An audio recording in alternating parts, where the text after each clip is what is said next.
Hey friends, if you wish to fix the error, the Universal Unique Identifier UUID type is not supported on your Windows 11 computer, then please watch this video. I will guide you through the resolutions.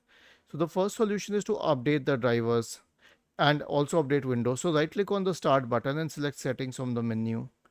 Now go to the Windows Update tab on the list on the left hand side and select advanced options in the right pane.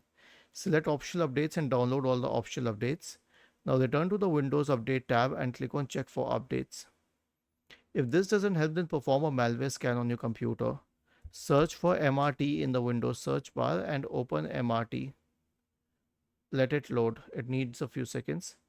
Click on next, select full scan next and let it run through. Was this helpful?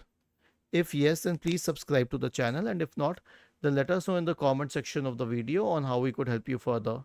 Thank you for watching this video and have a nice day.